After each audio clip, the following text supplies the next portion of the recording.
Assalamualaikum warahmatullahi wabarakatuh. Waalaikumsalam warahmatullahi wabarakatuh. Alhamdulillahi rabbil alamin wa bihi nasta'inu ala umurid dunya waddin. Wassalatu wassalamu ala asrofil anbiya'i wal mursalin sayyidina wa maulana Muhammadin wa ala alihi wa ashabihi ajma'in. Rabbi shrahli sadri wa yassirli amri wahlul 'uqdatam min lisani yafqahu qawli wa huda amin.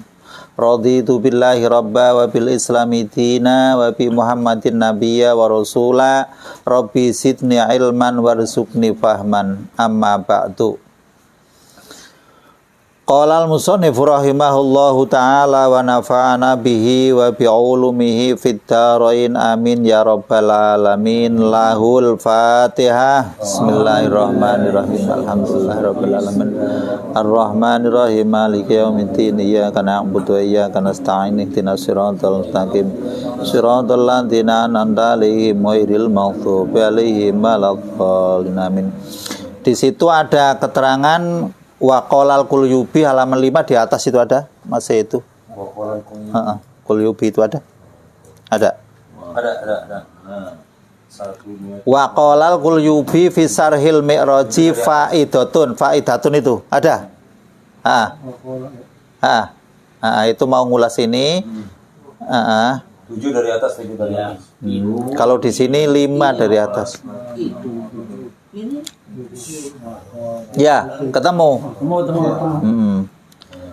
Ruwiya an Ibni Abbasin radhiyallahu anhuma anahu qala. Kemarin itu kurang tasjid, salah saya. Kurang tasjid, di situ tasjidnya tambahan ntar. Ruwiya diceritakan an Ibni Abbasin dari sahabat Ibni Abbas. Ibni Abbas itu sahabat yang punya tafsir ya. Radhiyallahu anhuma, kalau anhu berarti Abbas, kalau anhuma ibnu dan Abbas, gitu aja udah. Radhiyallahu anhum ya sahabat semua gitu, nggak usah ini kok nggak usah ribut. Anahu sesungguhnya Ibnu Abbas qala berkata. Nah, kalau mau diterusin qala Rasulullah itu jumlah maf'uliyah, jadi pada ucapan qala Rasulullah itu terlalu detail masalah nahwu. Qala dawuh sapa Rasulullah sallallahu alaihi wasallam man masya ila gharimihi ini.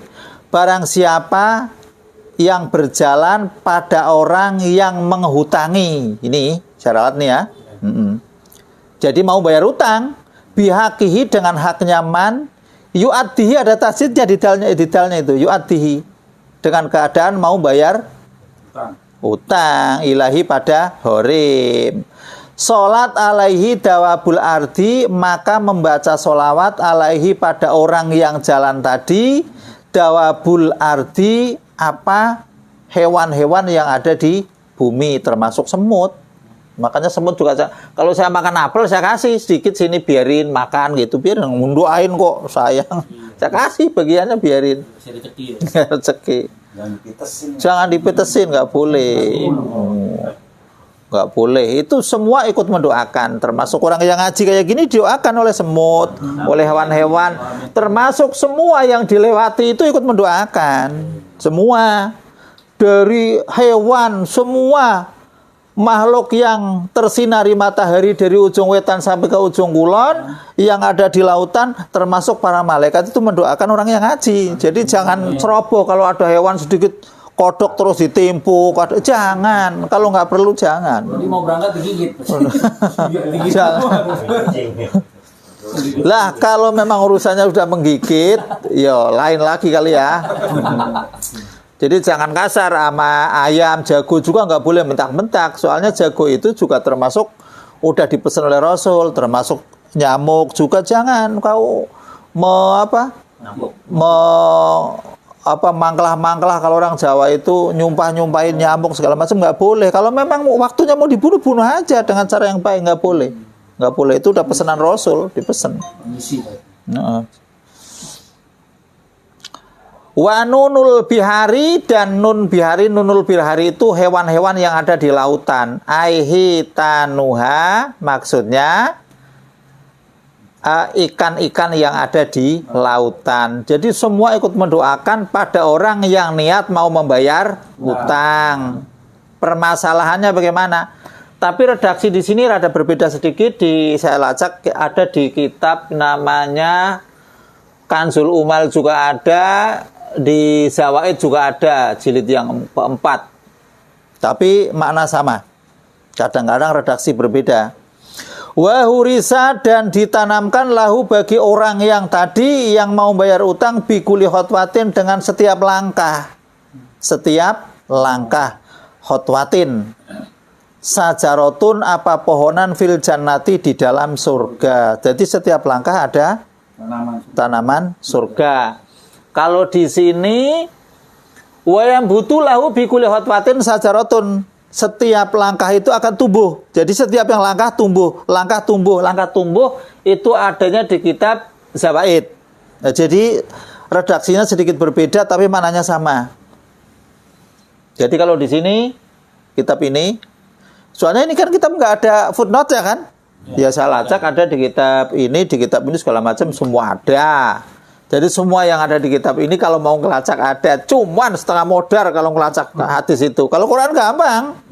Quran mah tinggal ya tawakalun, keluar ya tawakalun semua ketemu. Kalau hadis, Mujamul Mufahros li Al-Fatil, hadis itu hanya mengcover sekitar 9 imam.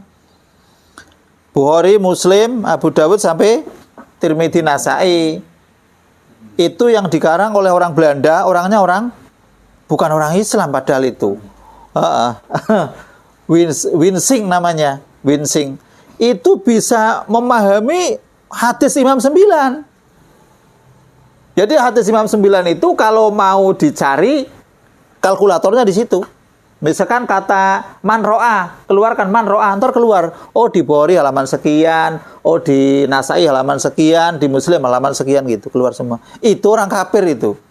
Masya Allah, mudah-mudahan masuk Islam. Ya itu. Kalau niatnya memang itu, kalau kadang-kadang niatnya memang mau menghancurkan Islam, yang ngeri itu, makanya nggak ada itu bahaya.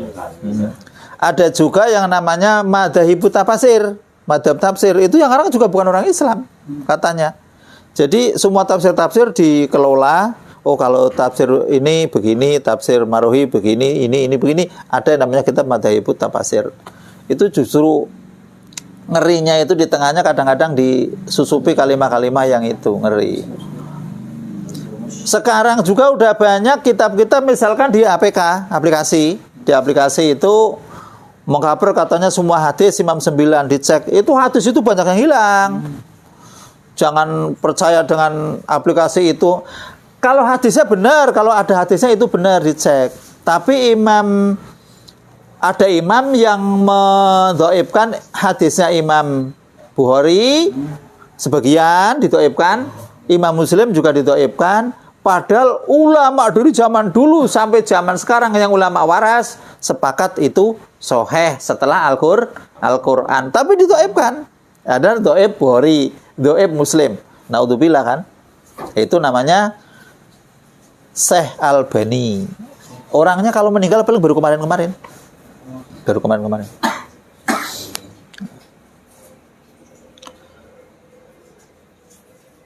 Wa ghufira lahu dzanbun, dan dimaafkan lahu bagi seseorang apa dzanbun, dosa. Jadi dosa-dosanya itu tiap langkah, di samping ada tanaman di surga, juga ada dosa-dosa yang dimaafkan. Namun perlu diketahui bahwa dosa yang tidak bisa dimaafkan itu memang datanya kan yang diterangkan itu kan yang musyrik. Yang musyrik.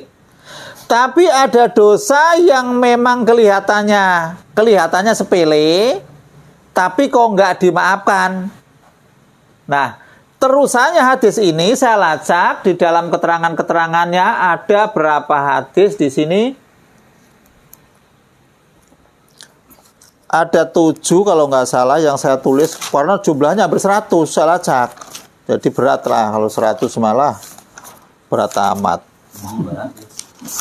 So, kitabnya banyak banget tentang masalah hutang.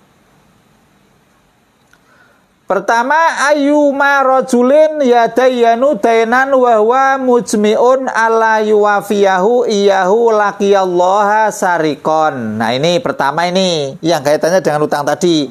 Kalau tadi bayar utang itu pahalanya luar biasa, hewan-hewan baik dari ujung timur sampai ke ujung kulon yang ada di lautan semua ikut mendoakan, langkahnya akan menjadi tanaman di surga dan dosa-dosanya yang kecil maafkan. Luar biasa kan? Berarti kita itu sebenarnya kalau orang benar itu nggak ada ketakutan nggak masuk surga. Surga itu udah enteng. Yang jadi masalah bagaimana? Di mana ada seorang laki-laki yang punya utang dan tidak niat bayar. Bagaimana? Maka besok akan diketemukan oleh Allah dengan sebutan bajingan. Tuh, bajingan. Itu diriwayatkan oleh Ibnu Majah. Hadis itu Hasan Soheh juga Kok ada Hasan ada Soheh? Jadi nggak usah dibahas. Kalau udah Hasan sama Soheh beres saja. Jadi kalau ngomong bahas hadis ilmunya hadis ntar. Jadi Hasan itu kadang-kadang hadis itu berapa redaksi. Yang satunya itu kok Hasan, ada redaksi lain kok Hasan lagi jadilah Soheh. Jadi Soheh lihoiri gitu ya. Jadi soheh, itu hati-hati. Bukan hanya laki-laki, tapi yang disebut itu laki-laki biasa. Soalnya laki-laki main judi kalah ngutang lagi. Orang ngutang lagi. Jadi seorang laki-laki yang punya utang besok akan diketemukan oleh Allah. Kalau memang tidak mau bayar, akan disestempel sebagai bajingan. Rawahu Ibnu Majah. Boleh di 2410 halamannya. Nomor hadisnya di Ibnu Majah. Kalau mau itu pakai APK juga bisa, pakai apa namanya? Aplikasi. Tapi aplikasi nggak lengkap, hadisnya nggak lengkap. Kalau yang pakai ini, jadi ada yang apa namanya? Yang sudah dipotong, cek aja. Kalau hadis Bukhari nggak ada 7.000 nggak gitu aja. Kalau hadis ini ada sekian nggak gitu aja, cek dulu. Kalau yang nggak berarti sudah dipotong.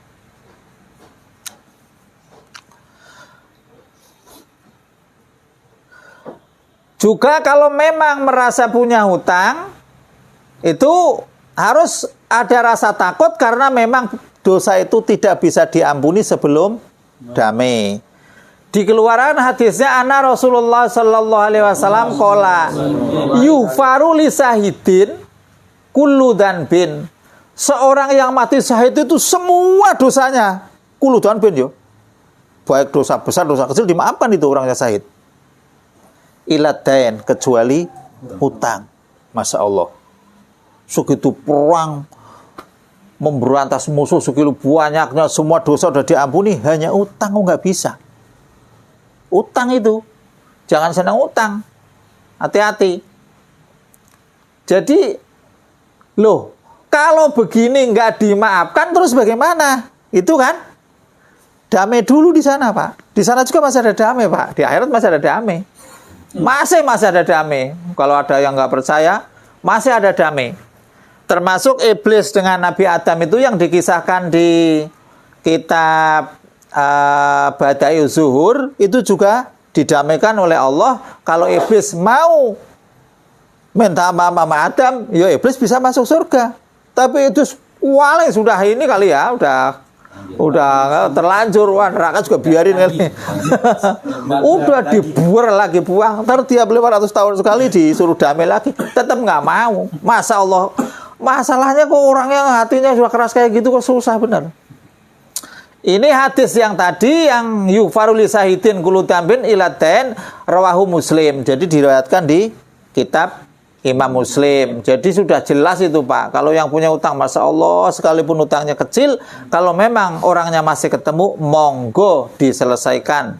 Jangan memperbanyak utang kalau memang untuk membayarnya hartanya itu tidak cukup. Jadi kalau utang itu dihitung dulu, hartanya cukup enggak.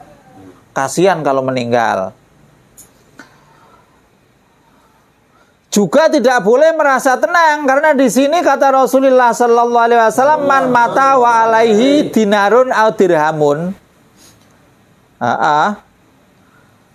Min hasana dia min hasanati laisa sama dinarun wala dirhamun. Jadi orang yang punya utang meninggal dunia Lah di sana itu sudah nggak ada duit, sudah nggak ada dagangan segala macam, mau nggak mau akan dibayarkan dengan kebaikannya. Kan hati-hati, Pak. Lah masalahnya kalau kebaikannya nggak ada. Nah, kalau kebaikannya nggak ada, keburukan orang yang tadi itu, yang piutang tadi diambil, Pak. Kan ngeri, Pak. Jadi bukan hanya di utang ini doang. Utang kelakuan karena kasar atau dolim sama orang. Utang karena makan riba. Utang karena itu. Loh, lah kenapa kok zaman dulu kok sampai segitu parahnya bangsa orang dolim-dolim itu kok dilarang? Karena kadang-kadang kalau orang yang kayak gitu mau mati itu nggak bisa mengucapkan la ilaha illallah. Dikunci hatinya, Pak. Makanya Rasul wanti-wanti suruh tobat. Kenapa zaman dulu ada orang yang waktu itu karena berani sama ibunya, waktu meninggal itu suruh mengucapkan la ilaha illallah nggak bisa. Itu zaman sahabat. Akhirnya Rasul bergegas, bakar saja kalau begini, udahlah daripada ribet. Mau dibakar ibunya nggak tega. Akhirnya dimaafkan, baru bisa mengucapkan. Masya Allah, itu kan ya yang sekarat ya udah niat pengen maaf kali lah, tapi kan sudah nggak sanggup kali lah itu beratnya begitu. Jadi hati-hati kalau masalah utang piutang. Bukan hanya utang itu, Pak, kita hibah juga utang. Hibah ya, kita apalagi nyuri. Wong utang aja jadi curi, jadi maling, apalagi maling jadi garong. Hati-hati. Pokoknya urusan-urusan yang kayak gitu itu jangan bener-bener jadi bengkel, jadi tukang jahit, kain yang sisa laporin. Dilaporin. Kalau mau dilaporin ini kainnya kok masih gede. Bu, ini kain yang masih gede, mau dipakai apa enggak? Ya masih pakai, monggo dibawa. Mau jahit lagi ditinggal nitip ya monggo. Kalau mau diminta ya diminta. Jangan sampai hal-hal kayak gitu jadi masalah di kemudian hari. Mau bengkel segala macam, baut segala macam yang sekiranya mestinya masih perlu bisa dipasang lagi, ya ngomong ini masih bisa dipasang tapi ini harus baru. Kalau baru bagus, ya ngomong. Asal baut satu mau masuk surga kena baut, Masya Allah ribet amat. Kata saya mah. Iya, masalahnya kan kayak gitu. Pokoknya ya setidaknya ini semua transaksi yang tadi berkaitan dengan itu minta dihalalkan. Kalau ada hal-hal yang terkait baut ketinggalan, baut ganti, bisa saya pakai. Ngomong aja ngomong. Pokoknya ngomong. Banyak kan kayak gitu dah. Ngeri. Iya, bedanya ngaji emang nggak kayak gitu, Pak. Kalau orang yang nggak ngaji kan nggak takut, biarin aja. Podoang ini saya punya banyak, bukan masalah itu. Kita itu nyolong duit 1.000 yang dicolong juga nggak bakalan marah, duit 1.000. Tapi kelakuan nyolongnya ini yang membuat Allah gedek, bukan duit 1.000-nya.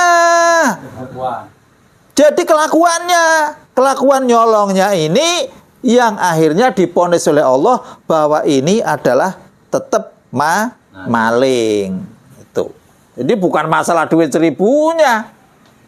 Yang jadi masalah kelakuannya. Dapat rezeki sedikit. Ya kalau ngelihat yang ngasih rezeki Allah, ya tetap kita alhamdulillah. Jangan, kalau saya sehari dapatnya segini, anak saya mau makan apa? Dari dulu kan makan nasi. Ribet amat. Udah ngukumi bahwa anak saya mau makan apa, nggak taunya kalau alhamdulillahirabbil alamin saya masih dapat segini. Ternyata anaknya pulang ada yang ngasih berkat, duit masih utuh. Beda. Jadi orang yang berkah sama yang enggak itu beda. Jadi Allah itu sudah menghitung kemampuan kita untuk mengelola apa yang dititipkan oleh Allah, itu sudah dihitung. Kalau misalkan kayak kita itu dianggap hebat, terus bisa mengelola ini segala macam, ya mungkin dikasih. Karena Allah sayang hamba-hambanya, dengan sayangnya karena rahmatnya Allah, karena besok supaya bisa kembali ke surga itu, jadi harta itu dikurangi, jatah di dunia itu nggak ada apa-apanya. Kadang-kadang salah paham, saya sholat udah lama, puasa, apa orang lain pada kayak gitu saya ikut, rezeki seret bener, kayak gitu. Itu selalu keluhan kayak gitu. Akhirnya apa? Ibadahnya rusak, inuhu su'udon kepada Allah. Hati-hati. Itu kucing mau kemana? Mau ngaji nih kucing. Terus jangan pernah menunda. Kalau memang sudah ada waktunya bisa membayar, ya dibayarkan. Kenapa? Ana Rasulullah sallallahu alaihi wasallam qala matlul ghani dzulmun. Kalau sudah punya nih, kok nggak buru-buru dibayarkan, itu kena hukum zalim. Lah kalau zalim gimana? Ya kayak tadi itu, tetap masih punya, dalam hidupnya itu kena hukum zalim. Kalau orang zalim gimana? Orang zalim itu doanya ditolak, gitu kan. Hati-hati. Faida utbi'a ahadukum ala maliyin falyatba. Kalau memang orang yang tadi misalkan ada orang yang miskin, ditagih itu rumit, bener. Yang miskinnya udah saya utangnya tak itu aja, tak serahin ke saudara saya yang ono yang kaya, tapi perjanjian, yo nggak apa-apa itu dipindah atau diliker, monggo aja, nah, diganti yang bayar orang lain, nggak apa-apa. Bahayanya utang itu begitu, sampai ibadah kita itu hilang gara-gara utangnya tidak diberesi di dunia, atau niat nggak bayar utang, udah urusannya. Jadi seumur-umur kita hidup itu doanya nggak dikabul, ibadahnya kita harapannya sudah diambil sama yang itu, yang piutang tadi. Nah, hati-hati itu, jangan dianggap remeh. Jadi arwahnya di tengah-tengah kayak gitu. Kalau masalah arwah wallahu alam itu, kalau arwah itu kan ada dua tempat yo, ada yang iliyin, ada yang visit sijin. Apa di mana Allah alam itu belangsak kali. Belangsak. Itu yang gentayangan tuh. Jadi kalau arwah itu, kalau di dalam kitab roh itu sebenarnya ngelihat kita kayak gini, ngelihat. Jadi amaliyah kita itu dilihat sama orang yang meninggal dulu. Karena roh itu kan istilahnya kan alam tanpa ruang dan alam tanpa waktu. Jadi sudah di sana nggak ada istilahnya ntar mau maghrib pada balik, nggak ada kan. Artinya kan sudah tanpa ruang, tanpa waktu. Mau didoain dari mana saja, waktunya kapan aja itu kan boleh-boleh saja dan nyampe insya Allah. Ada, oh ini jam segini dia lagi pray nggak bisa nyampe, doanya nggak ada, saya belum pernah, nggak ada, itu nggak ada. Makanya alam tanpa ruang dan tanpa waktu. Jadi mau doa, oh lagi pray ya jam segini, jangan, nggak ada itu mah. Waduh, Ustadz ngawur itu. Jadi roh itu alam tanpa ruang dan tanpa waktu, kayak gitu aja. Kalau memang sudah mampu untuk membayar, di samping tadi tidak boleh menunda-nunda, jangan sampai nunggu ditagih. Itu ada utang begitu. Utuhu fa inna min hiyarin nasi ahsanuhum qadaan. Jadi berikanlah, bayarlah hutangnya, sesungguhnya sebaik-baik manusia ada yang lebih baik akhlaknya, yang bayar utangnya itu enggak nunggu ditagih. Jadi di sini juga ada diterangkan, di sini wa khairukum ahsanukum qadaan, tapi di sini hadisnya di sini dhaif. Setelah talacak dengan redaksi lain, hadis ini ada di Imam Bukhari dan Imam Muslim. An-Nasa'i juga ada, Abu Dawud ada, Tirmidzi juga ada. Jadi kenapa hadis satu kok ada yang ngomong dhaif, ada yang ngomong sahih? Ini Bapak harus tahu ya, sedikit berita aja nih. Di sini diterangkan nomor 3. Auradahul musonef bikasfil astar birokmi sekian. Karena di situ ada satu perawi yang dilewati itu orangnya pembohong. Oh, itu. Jadi begini Pak, hadis itu keluar dari Rasul, lewat sahabat banyak kan. Nah, dari sahabat ini keluar Nah sini ada tukang minum nyampain ke sono, sama redaksinya sama. Yang sini keluar kiai ke sono, sini ustadz ke sono, kiai lagi ke sono. Yang sini pembohong. Lah walaupun hadisnya kok sama maknanya, yang tadi di tengahnya ada penipu satu atau peminum satu, di sana hadisnya dhaif.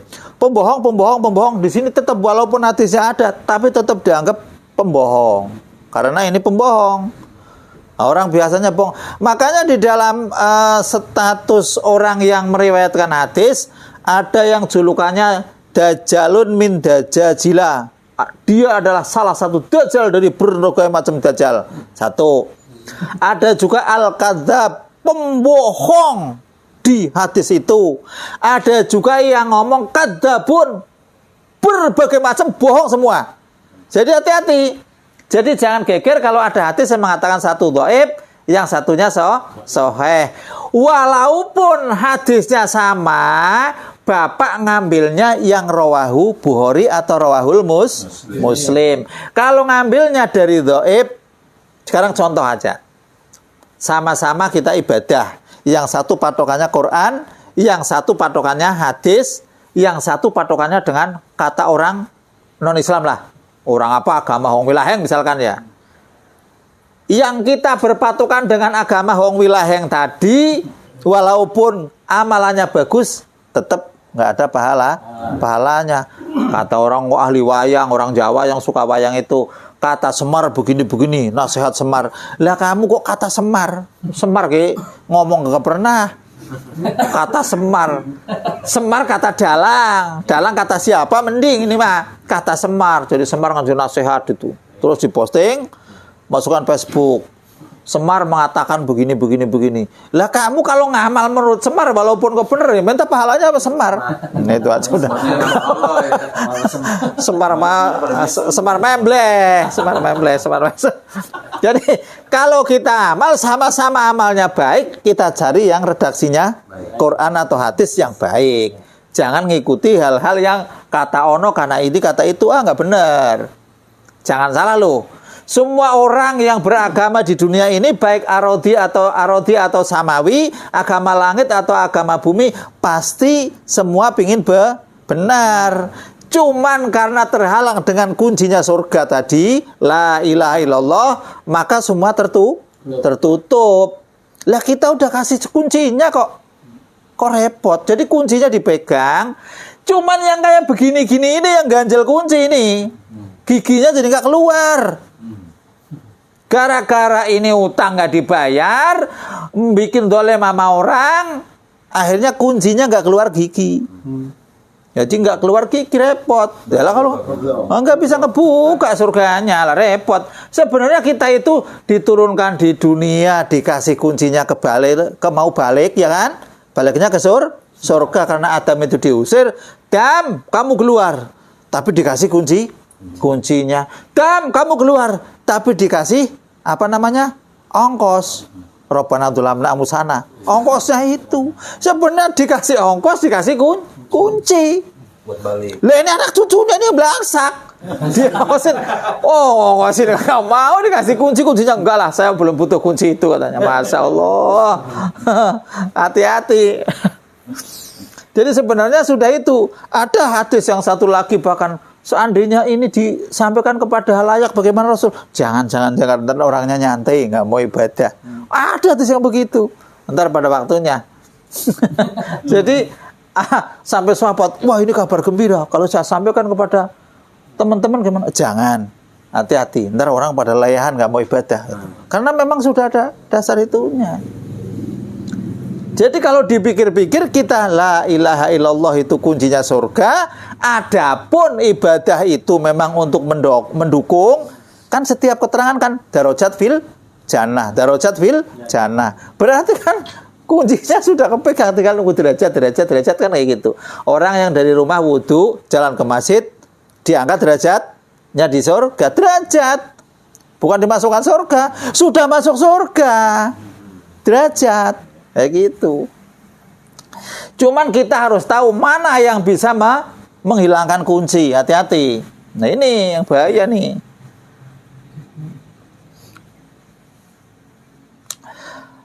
Terus kala Rasulullah Sallallahu Alaihi Wasallam kalau perihal mempersulit membayar utang. Padahal di sini adkhalallahu azza wa jalla rasulan kana sahlan mustarian wa bai'an wa qadiyan wa muqtadiyan al jannata. Jadi Allah azza wa jalla itu akan memasukkan ke surga pada orang-orang yang mudah ketika membeli, mudah ketika menjual. Itu enak sebenarnya. Orang yang saya beli ini, gampang aja, udah beres barangnya beres, ya, terima beli ya terima jual. Itu pun ada datanya masuk surga. Lah ini kok kalau beli barang yang jualan dari zaman itu ya, zaman Yahudi ya, kalau naker ke sana timbangannya beda, kalau beli timbangannya beda. Lah ini kan wailulil mutaffifin, itu kan ngerinya kan begitu. Sebenarnya kalau kita gampang-gampang aja berkah, yakin itu. Pokoknya orang yang gampang, yang bayar utangnya gampang, yang jualannya gampang, yang membeli juga gampang. Karena ada orang yang membeli sudah nawar semua, ntar lain kali aja ya, kan bikin kesel. Lah ya jangan ikut kesel, ya udah nggak apa-apa, lain kali nggak apa-apa gitu aja, walaupun rada kesel gitu. Kesel sebenarnya. Udah ini ditanya berapa, ini tulis berapa, ini dihitung-hitung, akhirnya udah lain kali aja, kesel ya. Iya, kadang-kadang begitu. Dan jangan sekali-kali meremehkan utang walaupun dikit, karena di sini kata Rasul, nafsul mukmini mu'allaqatun. Nah ini bidaini hatta yuktu anhu, rawahu Tirmidzi, Ibnu Majah, nomor hadisnya 1078 dan 2506. Jadi orang mukmin itu digantungkan disandra dengan utangnya. Hati-hati itu. Walaupun sedikit, hatta yukdo anhu. Jadi kalau memang orang itu belum bisa membayar utang, masih disandra. Hati-hati. Mau bikin kopi? Iya, mau bikin kopi, udah di bawah kali, udah dibikin air di bawah kayaknya. Coba nyari ke bawah.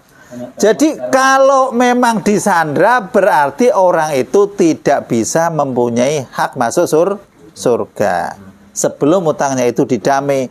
Lah yang jadi masalah bagaimana ketika kita itu punya utang sama orang, orangnya sudah nggak ketahuan, mau bayar kepada siapa, jeluntrungannya di mana, kan repot kan? Lah ini yang jadi masalah. Ada airnya nggak? Jangan ada ntar air es lagi.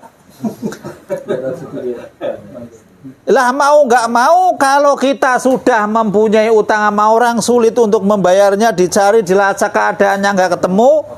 Ini kalau mau kopi ini pakai gula ono, dikerek gulanya. Gulanya dikerek itu, tuh gula itu. Tapi yang kopi jantan itu kalau yang nggak punya istri jangan. Ya sedikit ya, setengah sendok ini, jangan banyak. Bahaya mabok ntar. Jauh ini. Tunjuk aja. Ya sambil bikin kopi dulu, itu aja dulu apa kalau bikin kopi, ntar kopinya yang masuk orangnya. Dipotong ya. Jadi dikat. Aja dipotong nggak apa-apa ya. Jadi mau nggak mau kita harus mendoakan kepada orang yang dihutangi dulu, supaya beliau itu dimaafkan oleh Allah. Kalau seorang sudah dimaafkan oleh Allah, sudah masuk surga, saya yakin nggak bakalan dendam. Pasti semua pingin diajak masuk surga, kayak gitu. Lah yang permasalahannya kalau duit riba. Duit riba itu, kalau duit riba sama utang ya. Duit riba itu duit orang yang nggak jelas jeluntrungannya, dimakan kita. Itu bagaimana? Duit riba itu dari bunganya itu, kalau ulama ada yang mengatakan boleh diambil, tapi ditasorupkan kepada hal yang umum. Umum itu apa? Jalan, masukkan ke masjid juga masih boleh. Ada yang mengatakan boleh. Tapi atas nama sohibu hadal mal. Paham? Sohibu hadal bukan punya kita. Kalau ini saya ngamal, ya namanya kamu riba juga. Ngamal pakai riba. Ini punya yang punya harta. Ya setidaknya, ya Allah, ini harta riba, saya berikan kepada masjid, saya serahkan pada engkau, minimal kayak gitu. Lapasnya gitu saya. Hah? Kita lapaskan gitu ya. Kita ucapkan. Iya, di hati aja lah cukup. Kalau ngomong kayak gitu ketahuan ribanya malu. Ngomongnya riba sih. Jadi kalau riba kayak gitu. Terus kalau riba itu memang riba itu berat dosanya ada di Qur'annya itu wahum fiha khalidun kan kayak gitu. Tapi riba itu sebenarnya kan dulu itu kulasannya harus usul. Soalnya kan asal usulnya riba itu kan orang Yahudi memberi utang, setelah jatuh tempo, mau bayar apa enggak? Belum ada duit, udah nggak apa-apa, bulan depan. Tapi nambah ya, nambah. Namanya atapan mudo apa? Udah ada belum? Belum ada, nambah lagi kayak gitu. Itu aslinya begitu, aslinya. Berarti termasuk denda ya, denda juga termasuk riba itu ya. Denda. Ya itu kan bahasa kan, bahasa denda. Cuman ya ada kaidahnya kulu qardin jaro lahu manfaatan fahuwa riba. Setiap qardin itu kan kredit, utang, kredit ya. Qardin itu bahasa Arab, kredit itu bahasa Arab. Setiap utang yang memang ada hal-hal yang diambil manfaat dari orang yang dihutangin itu ya namanya riba. Sedikit aja, jangan banyak-banyak Pak. Soalnya itu mabok bener. Ini gulanya gula itu. Gula aren aja. Nggak boleh. Resepnya nggak boleh. Tadi saya kebanyakan itu. Ya nggak apa-apa. Masih di bawah sesendok mah. Itu ada kopi dua, ada yang satu jantan, ada yang enggak itu. Yang nggak ada isi Pak Guru. Nih, kalau kebanyakan bagi dua aja ya kayak. Nggak apa-apa. Itu kan kopi jantan, hati-hati loh. Di satu jantan nyatu enggak loh? Kopinya. Satu jantan satu enggak. Satu betina. Satu betina. Terus resiko orang yang utang bagaimana? Orang yang utang itu biasanya kalau ditagih bagaimana? Kalau belum punya duit. Wa qala Rasulullah sallallahu alaihi wasallam inna rajula idza gharima hadasa fakadzaba wa wa'ada fahlapa. Ini hadisnya sahih Imam Bukhari. Ya udah ngobrol semua enggak apa-apa. Enggak apa-apa. Enggak apa-apa. Jadi resikonya orang utang dekat kepada munafik itu kebanyakan memang orang utang itu kalau sudah jatuh tempo ditagih nggak punya, besoknya tagih lagi ngumpet, marahan yang ditagih kan kayak gitu, marahan ditagih, ngumpet marah. Lah itu menjadikan orang itu jadi munafik. Kalau ngomong aja janji meleset aja udah dah. Pasti. Makanya yang namanya riba atau enggak riba sebenarnya itu hampir mirip-mirip. Utang itu yuk kayak gitu-gitu aja. Ngeri. Lah hadis ini diriwayatkan jelas sahih ini oleh Imam Muslim, Abu Dawud, Nasai.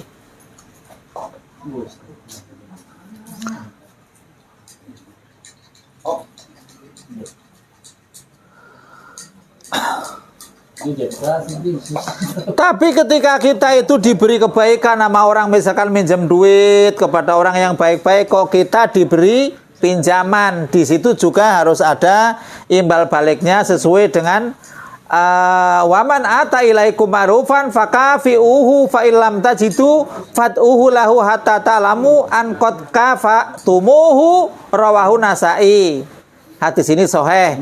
Jadi kita ketika memberi kita ketika diberi kebaikan sama orang, diberi kebaikan di sini pas di sini ada ini di sini, diberi kebaikan sama orang, setidaknya kita harus membalasnya. Kalau tidak bisa membalasnya, fat'uhu, suruh mendoakan. Lah doa yang terbaik apa?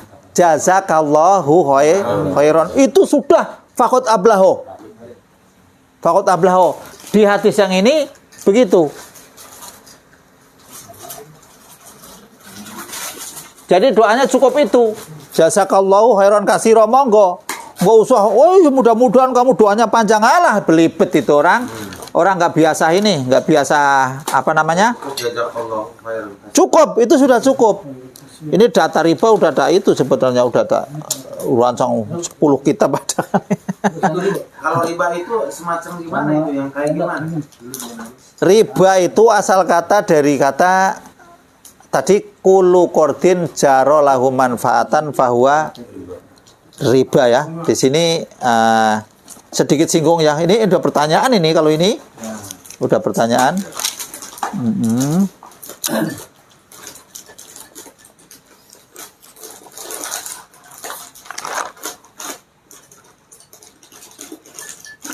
Kulu kordin jarolahu naf'an lil mukrid, maksudnya ya fahuwa riba. Jadi semua transaksi utang yang mengambil kemanfaatan bagi pihak yang diutangi itu disebut riba. Itu kaidah fikih ya. Kaidahnya begitu. Jadi setiap orang yang memberi utang dan yang diberi utang itu kok diambil manfaatnya. Contoh, kamu mau nggak tak utangin sekian? Oke, tapi kamu besok kalau jual apa-apa ke saya. Itu misalkan ini. Tentu jualnya itu ada harga-harga yang beda dengan harga umum. Itu juga riba masuknya. Kalau bang, Lantar dulu, jangan sosor bang dulu. Terus umpama orang dipinjemin duit, kamu mau pinjemin duit? Mau. Kalau kayak gitu, kalau kamu kerja di saya aja. Akhirnya kerja dengan standar yang direndahkan istilahnya lah. Itu juga riba. Itu sebenarnya begitu kalau ngelihat kaidah ini. Lah kalau ngomong bank konvensional itu tidak semua bank itu riba. Cuman kalau memang yang dipahami orang, kalau kita transaksi dan pembayarannya itu diundur, ada tambahan duit, ya tambahannya itu kan riba. Kan kayak gitu. Sebenarnya kita itu nggak makan ribanya, kesedot jadi kalau kita bayar kok. Cuman yang kena hukum riba itu yang transaksi dua-duanya A dan B, saksinya, pemfasilitasnya, yang mendengarkan, semua itu kena semua hukumnya. Kena riba semua. Loh, kalau begitu bagaimana setiap orang usaha hampir kena riba? Yo kalau memang sudah tobat ya tinggal gimana kalau tobat? Falakum ru'usu amwalikum. Fa in tubtum falakum ru'usu amwalikum, kan begitu. Kalau kamu tobat, yo kamu hitung duitmu berapa, diberesi, kamu ambil standar modal kamunya tadi, dipotong administrasi. Lupa ini buat dagang saya lah. Yo yang udah buat dagang untung ya udah, itu bukan dari ribanya, dari kerjanya lah. Kok dihitung itu riba semua? Ya bubar. Orang haji aja yang beres. Semua orang haji pakai bank. Hah? Orang haji pakai bank. Itu riba semua. Dasmu. Ya nggak kayak gitu. Jadi yang dihitung riba itu duit yang tambahan tadi kan. Loh, kalau yang tambahan tadi diolah-olah lagi ya walam dah. Tapi kalau kita kerja dengan modal itu, yang ribanya itu ya yang bukan yang buat usaha hasil terus riba, ya enggak lah. Usaha kan hasilnya udah lain. Memang asal usulnya dari riba kan gitu. Asal usulnya. Tapi kalau orang tobat terus, wah bagaimana ini kalau ini riba? Oh, dibongkar semua kan repot. nah itu Ya enggak kayak begitu. Makanya itu dia saya kemarin sharing itu permasalahan. Jangan kayak gitulah itu. Jadi ada yang bilang begitu. Nggak benar itu. Karena kan masih menggejolaknya kan yang ngomong ini kan ya termasuknya ya usah gitu kan. Jadi kan kita lah di situ bergejolak di situ. Enggak. Mikirin saya. Iya berat itu. Jadi ada orang ngaji pulang malah jadi nggak ngaji, kesel kayak gitu. Udah sekalian neraka saya, kayak gitu. Ujung-ujungnya kesel. Jadi jangan begitu dah. Jadi macam kayak pegawai nih. Pegawai ini jujur pegawai. Pegawai apa aja? Nyogok. Misalkan. Setelah masuk nyogok, ya tentu nyogok itu kan punya kapling di neraka. Ketika dia tobat, apakah makanan yang itu yang tadi nyogok terus haram? Ya itu hukumnya ya enggak segitu parahnya. Ya udah tobat ya tobat udah. Itu. Kalau aja tobat yuk, kalau dihukumin yang itu jadi wah itu yuk haram seumur hidup, seolah-olah orang itu gak ada tobatnya. Repot kayak gitu mah. Di makanan kan dimakan makanan dimakan sama anak katanya. Bini orang waduh itu pusing mau diapain tuh anak. Aduh. Jadi yang dihitung itu kan di situ dari zaman dulu itu yang namanya riba itu sebetulnya ada riba abasi. Abbas itu pamannya Rasul itu memang yang ahli riba yang paling parah itu sebenarnya. Makanya di tafsir itu ada riba abasi. Sangat populernya. Jadi riba abasi itu yang tadi saya ngomong, nih ngutang 10 juta misalkan. 3 bulan nggak bisa bayar, udah nggak apa-apa. Bulan depan nggak apa-apa, tapi nambah lagi bayarnya. Nggak lagi nambah, namanya adafan mudo apa bercabang-cabang kayak gitu. Bunga berbunga sampai ke lah itu rentenir kayak gitu, kesebutnya kayak gitu. Kalau orang yang udah transaksi ke bank segala macam itu, ada yang ngomong begini. Kalau kita transaksi sama orang, udah transaksi, saya mau utang duit nih, bunganya sekian, bunganya 2%. Akhirnya kita pisah, nggak jadi ke. Besok lagi di situ langsung terima duit, seret. Itu ada yang ngomong nih, tapi ini kan bahasa yang disebut memplesetkan hukum. Itu waktu terima duit itu sudah nggak riba karena udah nggak transaksi. Transaksinya kan kemarin udah batal. Lah waktu itu menerima duit kan nggak transaksi. Kayak gitu. Itu ada ahli fikih yang kayak gitu. Tapi ya jangan diikutin lah kayak gitu, sama aja hatinya kayak gitu ya bodol juga. Jangan. Bohong artinya itu cuman ngelah hukum supaya nggak kena riba. Contoh orang punya padi hasilnya antara 10 ton, 10 kintal, pokoknya wajib zakat. Ketika kurang seminggu dipanen dikasihkan ke bininya, bini itu padi urusin buat kamu aja deh. Nggak zakat kan? Nggak zakat. Karena bini dikasih. Saya kan belum panen udah dikasih ini nggak wajib zakat. Zakatnya kan indah hasodih ketika ditebang. Itu namanya akal-akalan orang pelit. Sudah di bininya, diminta lagi. Nih, kan tadi punya saya, minta lagi. Supaya kan, ya saya kan udah minta, jadi nggak zakat juga. Masya Allah, ini orang pelit. Allah ditipu ya. Lah iya ditipu ya gitu. Namanya orang yang menganggap dari rekayasa Allah. Padahal Allah tahu persis. Awas kamu. Itu kayak gitu. Jadi riba itu kayak gitu. Jadi kalau memang mau dikaji tentang riba memang panjang. Kenapa kok riba sampai segitu parahnya segala macam? Ditakutkan kalau orang itu nggak mau tobat sebelum ajalnya datang, takut mulutnya nggak bisa mengucapkan la ilaha illallah. Banyak kasus pada sahabat-sahabat, bahkan orang yang mau mati juga tidak bisa disolati karena punya utang. Sebenarnya riba itu kalau memang yang makan riba kan utang juga aslinya kan. Cuman karena riba itu sudah parahnya nggak karu-karuan kali, jadi nggak dihitung utang. Kalau utang aja nggak bisa disolati kan. Sahabat itu waktu punya utang nggak ada yang nanggung, nggak disolati. Setelah ada yang nanggung baru disolati gitu. Jadi utang, riba, dolim, intinya kita hak adam, hati-hatilah. Hak adam. Pokoknya hak adam. Ketika orang itu punya urusan sama hak adam, cepet-cepetlah diberesin. Cepet. Hati-hati. Karena itu mengganjal doa kita, mengganjal besok amalan kita, mengganjal bener. Ya perkara kita dibenci orang yo. Kalau dibenci orang yo, kalau bisa orang yang minjeminnya kan ikhlas, udah biarin kapan aja bagaimana itu. Ya itu kalau orang yang sudah saya minjemin duit, Ya. udah biarin, saya nggak minta dibayar. Maksudnya dibayarin ntar kapan-kapan aja. Ya, kapan-kapan berarti masih utang. Masih utang kan. Maksudnya nggak dilebihin gitu. Oh, nggak dilebihin. Nggak dilebihin, jadi utang sekian belum ada, ya udah. Itu namanya ta'awun. Jadi orang kalau memang nagih orang miskin yang belum punya, kan di situ kasih tempo sampai dia punya keleluasaan. Tapi masalahnya kalau orangnya mati belum bisa bayar bagaimana? Kayak gitu, tetap kan utang tetap utang. Makanya di situ kalau orang itu nggak punya harta karena memang kok punyanya utang, maka untuk mengkafani mayat juga harus dihitung. Nggak boleh sampai 3 lapis. Kalau hartanya buat bayar utang nggak cukup, nggak boleh. Karena memang itu nggak boleh. Itu mendingan buat nyicil utang. Padahal buat nyicil utang nggak seberapa, utang puluhan juta segitu paling 100.000. Wah biarin aja, nggak bisa begitu. Hukum begitu aja yang ikut. Meringankan hukum. Kayak gitu, bukan lah itu mah cuman berapa duit sih, paling semeter 7.000 misalkan. Nggak begitu, ini hukumnya begitu. Jadi si mayat itu dinyatakan datang ke Allah itu punya utang.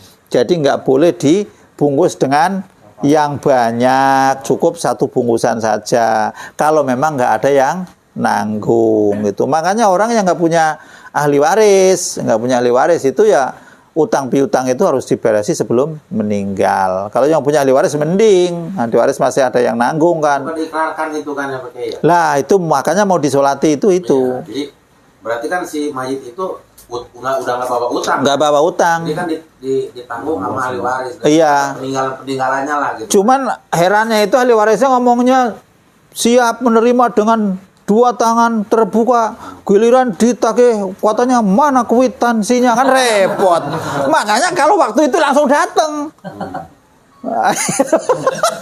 Nyatanya iya kok. Ibunya punya utang sekian gram emas udah bertahun-tahun. Ya tahulah, cuman ya nggak ada kwitansi, namanya ngutang kayak gitu kan biasa orang kampung. Giliran ditagih, katanya suruh nagih ke anak cucunya, di situ tagih. Saya nggak tahu kenapa lo masih hidup nggak ngomong-ngomong sama saya kan kayak gitu kan. Lah itu si mayit itu kan bermasalah jadinya. Bermasalah si mayit karena dia nggak mau nanggung. Iya kan? Basa-basi waktu di Basa-basi supaya itu hasilnya kayak apa MC-nya disuruh tahu enggak. MC-nya aja kelewatan suruh ke kagak. Iya kerajinan. Iya kebiasaan jadi mau dari ahli waris bagi siapa saja yang punya utang piutang hak adam monggo bisa diselesaikan lewat ahli warisnya diterima dengan tangan terbuka. Enggak disuruh kan, Dra? Saya nggak pernah, tapi ngomong. Makanya yo wajar kalau dia nggak nerima nyuruh kayak kagak. Jangan ngomong kayak gitu, saya disuruh enggak kok. Ini supaya mayit itu bisa disolati. Jadi, monggo sambil nanya aja ini, masalah apa ini? Nanya. Kalau kalau hutang itu kan kalau kami dagang, orang dagang itu biasanya ada hutang itu yang masih aktif, ada yang udah mati. Kalau yang aktif itu kan biasa kita beli ini tempo 2 bulan gitu. Karena dikasih biru atau apa gitu kan. Nanti 2 bulan berjalan gitu kan, baru dibayar. Ada yang hutang mati itu udah sampai 5 tahun, 6 tahun udah bangkrut nggak dibayar gitu. Nah, pertanyaannya, yang hutang mati ini kita ada rezeki mau kita bayar. Tapi seakan-akan kita paksa, umpamanya hutang kita ada 10 juta. Mungkin yang punya hutang, yang punya kita hutang itu udah lupa gitu. Begitu kita datang kan dia senang gitu. 10 juta, aku tak bayar 5 juta aja lah ya. Gitu. Kita nggak tahu hatinya bagaimana. Kita paksa dia supaya terima 5 juta supaya dilunaskan gitu. Itu zalim nggak kita itu? Ya itu artinya kan udah ada kesepakatan dari antara apa antara piutang dengan hatinya dongkol gitu. Nggak dibayar dan oh kira-kira gitu. itu yang repot begitu tuh terpaksa Karena udah lama. Daripada nggak dibayarnya, dibayar. iya.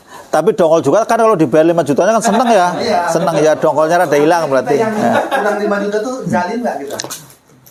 Ya sebenarnya begini, kan tadi kan orang yang mengurangi mengurangi daftar utang itu kan termasuk orang yang luar biasa baiknya.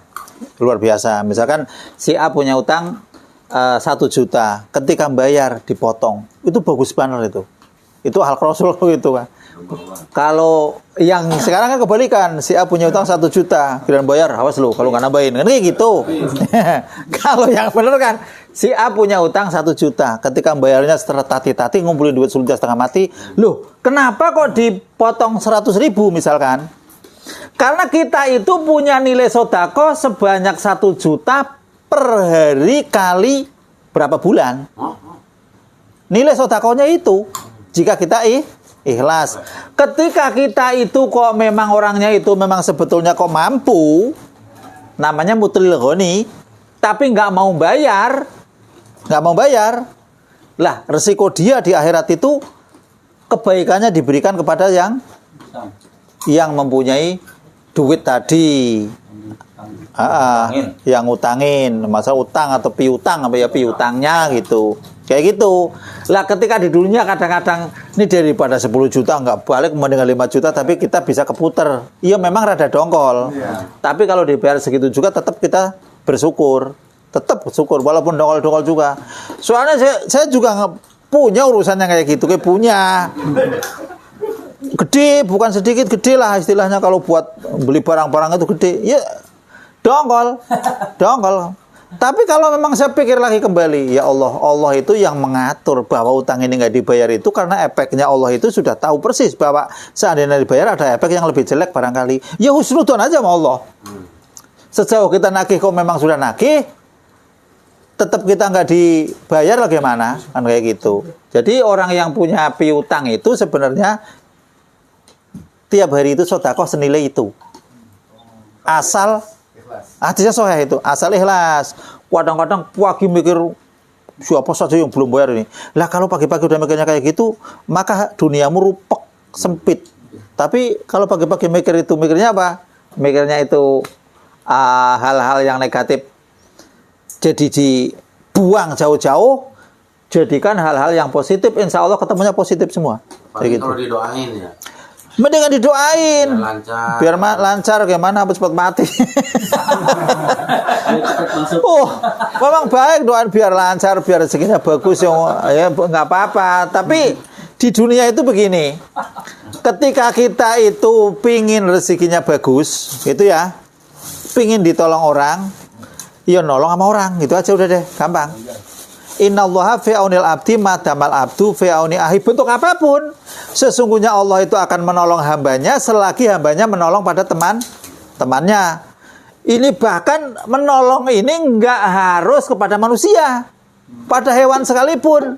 Ketika ada seorang WTS yang kisahnya itu populer ya, nolong anjing saja bisa dimasukkan surga. Begitu juga anjing menolong ashabul kahfi pun menjaga ikut dimasukkan surga.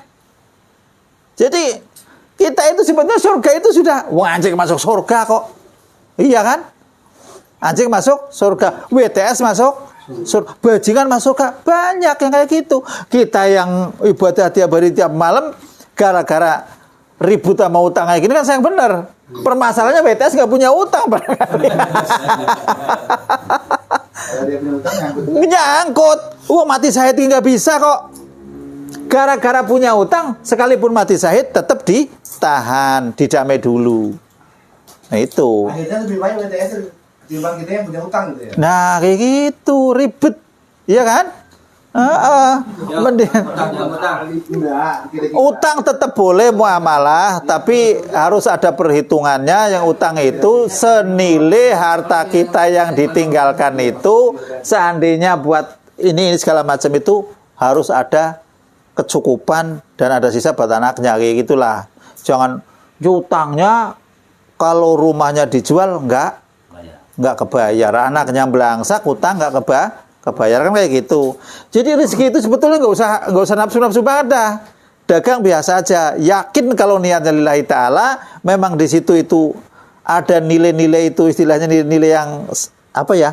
Dikit-dikit itu udahlah, jaminannya beres aja. Beres. Nggak usah ribet, beres.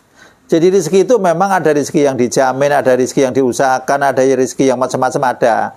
Jadi rezeki yang diusahakan itu kan macam kayak istilahnya punya mobil, punya ini segala macam itu kan diusahakan itu kan. Namanya rezeki yang diusahakan. Kalau rezeki yang makan segala macam udah beres aja lah manusia mah. Asal gerak aja dapat lah. Sekarang contohnya burung aja. Kata Rasul, sesungguhnya burung pagi hari terbang dengan keadaan paruh yang kosong, pulang di sore hari dengan keadaan yang kenyang, istirahat kenyang. Itu gambaran bahwa yang namanya tawakal pun kita harus bergerak. Tawakal tapi di kamar, dikunci, kemulan sarung, makan nggak kira-kira? Ya saya rasa nggak ada. Maryam kedua nggak ada. Hah? Kontrakannya banyak jadi dia tidur. Lah wong di kamar, kunci sendiri di dalam kemulan sarung, tawakal. Ada kira-kira? Nggak ada rasanya, nggak ada Maryam kedua. Nggak ada. Nggak ada Maryam kedua. Jadi tetap yang namanya ada upaya. Artinya ada pergerakan untuk menjemput rizki. Perkara hasil atau tidaknya belum tentu rizki yang di sono itu yang milik kita, belum tentu. Tapi kalau kita bergerak, contohnya dari kata-kata wa idza qudiyatis sholatu min yaumil jum'ati kan fas'au ila dzikrillahi wa darul bai. Di situ kalau memang sholat sudah ada panggilan suruh sholat, berarti orang itu kan hari Jumat itu sebenarnya hari libur kan. Tapi ketika sholat sudah didirikan, fantasiru fil ardi wabtahu min fadlillahi katsira la'alakum tuflihun. Berarti gerak. Makanya keluar dari masjid doanya gimana? Allahumma firli. Terus kalau ke masjidnya kan Allahumma firli wabtahi ababa fadlik. Allahumma firli wabtahi Allahumma firli ababa rahmatik yang ke masjid. Kalau yang jalan ababa fadlik. Soalnya di situ min fadli rabbika. Jadi walaupun kok kerjanya sebagai guru ya tetap kayak gitu doanya. Wah ini doanya guru beda. Oh kalau ini doanya yang model orang yang suka malak beda. Ya enggak lah, sama doanya kayak gitu. Jadi sama. Jadi intinya kita hidup itu yakin setiap gerak itu adalah nilainya jannah, surga. Semua kok. Satu wirid ini masuk surga. Orang yang masuk ke pasar aja itu ada 1.000 sejuta kejahatan yang dimaafkan dan sejuta kejahatan yang sejuta kebagusan yang ditulis. Hadisnya sahih. Ada doanya. Siapa yang biasa di pasar? Nggak ada. Nah, kalau ada itu yang kirimin doanya di grup. Doanya itu udah tak tulis. Jadi ke pasar nyopet. Jangan nyopet. Maksudnya gimana Bengkok? Nunduk. Pasalnya miring lu masuknya. Man qala hina yadkhulu as-suqa, barang siapa yang berdoa ketika masuk pasar, la ilaha illallah wahdahu la syarikalah, lahul mulku wa lahul hamdu yuhyi wa yumitu wa huwa hayyun la yamut biyadil khair kulluhu wa huwa ala kulli syai'in qadir kataballahu lahu alfa alfi hasanatin. Jadi kalau memang masuk ke pasar itu berdoa yang kayak gitu akan ditulis 1.000 berapa? 1 juta kebaikan. Wa maha anhu alfa alfi sayiatin. Terus wa bana lahu baitan fil jannah, tetap ada kontrakan di jannah, surga. Jadi setiap kita aktivitas itu ada semua, Pak. Dengan catatan zikir loh, Pak. Zikir. Loh, hadisnya bagaimana? Rawahu Abu Dawud, hadisnya sahih Imam Ahmad. Di sini disohekan menurut Imam Arnaud. Semua hadisnya dikatakan sahih. Ya tinggal doa aja kalau masuk ke pasar. Punya kapling. Kejelekannya dihapus. Kebaikannya gampang. Untuk ke pasar doang. Ke pasar. Tapi jangan ke pasar doang terus di sana mau nyopet yo repot. Berdoa, yo kalau berdoa gak jadi nyopet kali ya. Jadi makanya saya nggak aneh kalau ada barang siapa yang berpuasa pada hari Arafah maka akan dimaafkan dosanya setahun sebelumnya dan setahun akan datang. Saya percaya hadisnya sahih karena orang yang akan melakukan kejelekan jadi takut.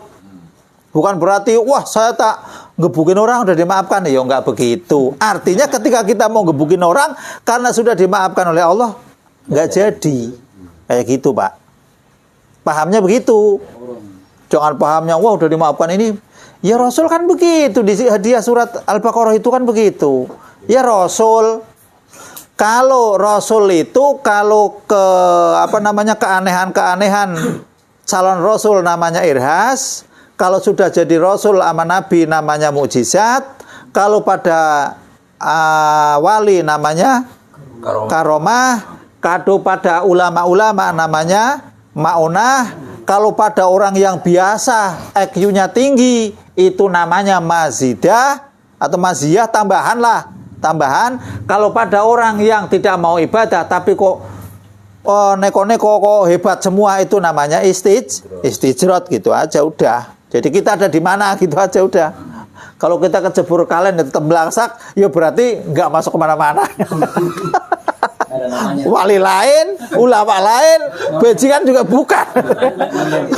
Karena kecomberan. Kekali kita kecomberan gitu aja. Gampang lah ngitungnya kayak gitu. Tapi kadang ada orang yang udah tahu-tahu mestinya kita jadi musibah jadi enggak kan ada, tapi kayak gitu enggak terus-terusan, enggak kayak gitu, kadang-kadang gitu.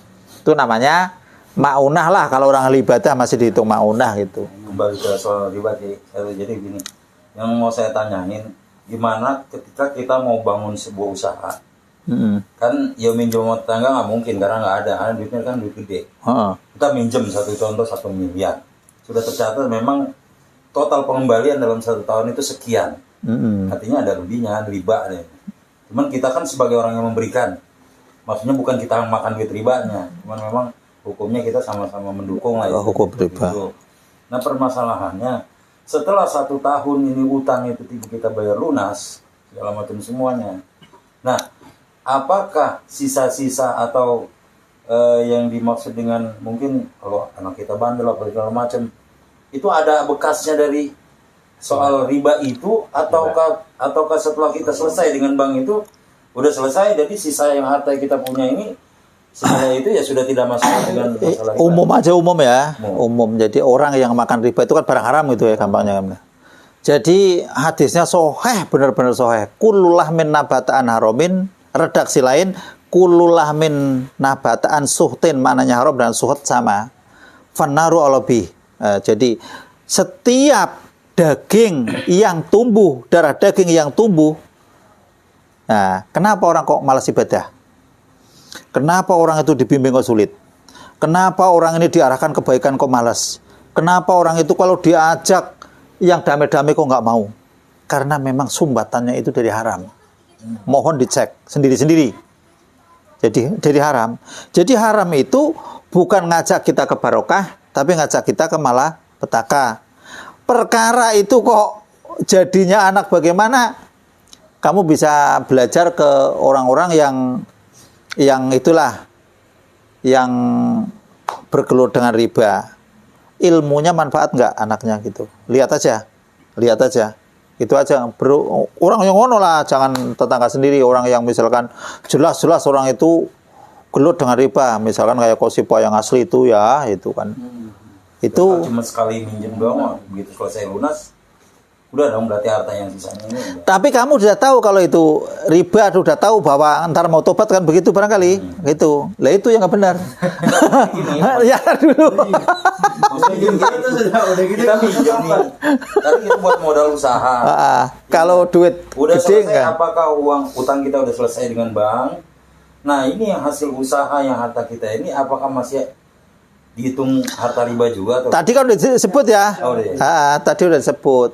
Kalau kita tadinya sudah memakai barang riba, artinya ikut-ikutan dalam transaksi riba. Setelah riba kita tobat ini, tobat.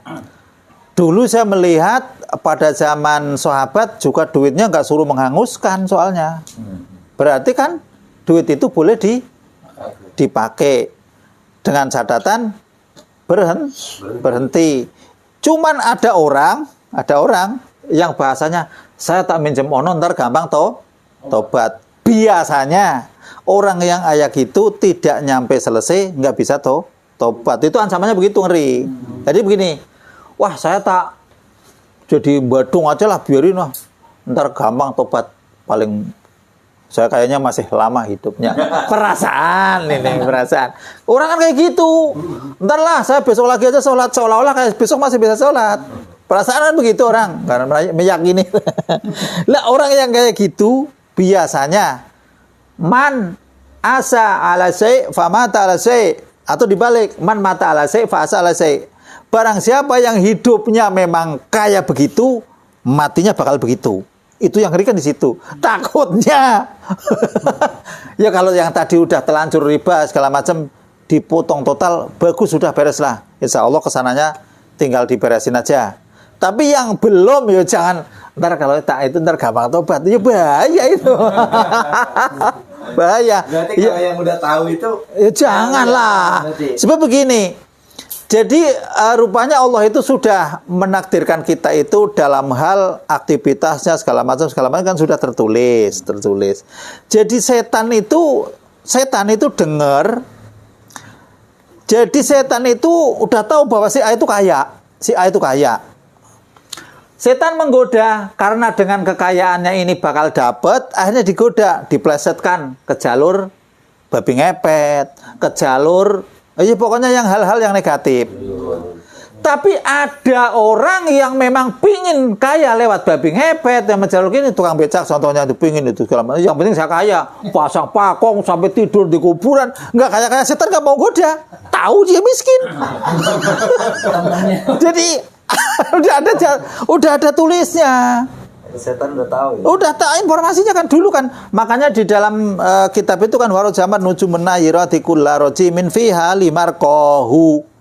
Jadi bintang-bintang itu yang itu buat nimbukin setan ketika naik mau mencuri pembicaraan Allah dan Allah ke informasi langit lah, ke malaikat itu. Dulu bisa, setelah ada Rasul nggak bisa, ketat. Dulu nggak ketat, setelah ada Rasul ketat.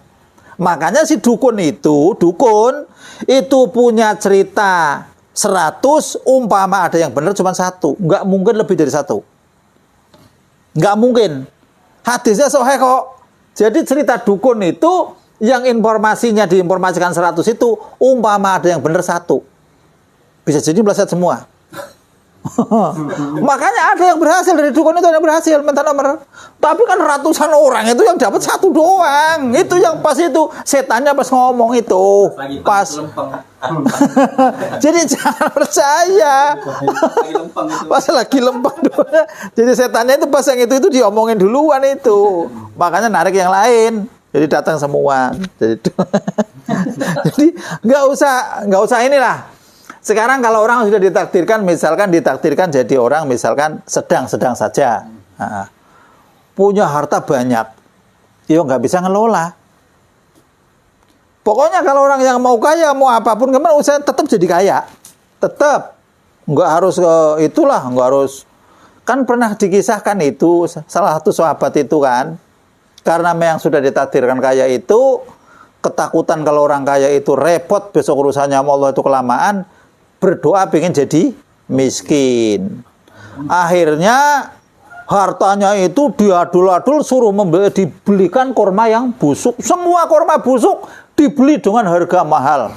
Sampai duitnya habis. Padahal paling kaya. Setelah habis, alhamdulillah jadi orang miskin. Senang bener jadi orang miskin. Kurang bener. Ada berita mendadak dari kerajaan Najasyi, Allah alam ya Najasyi, mencari korma busuk. Kalau nggak pakai korma busuk, penyakit ini nggak sembuh. Wah, ini dibeli dengan harga mahal. Emang takdirnya kaya. Korma busuk mahal. Wah, mahal. Wah, nggak jadi miskin ya Rasul saya. Mau ditakdirkan kayak gitu. Lihat ada sahabat yang miskin. Ngiri sama sahabat lain. Ya Rasul, kenapa saya kalau kayak gini orang kaya itu sedekah bisa, zakat bisa, haji bisa, saya nggak bisa. Saya sholat, dia sholat. Bagaimana ibadah saya Rasul? Itu yang diurus ibadahnya kan?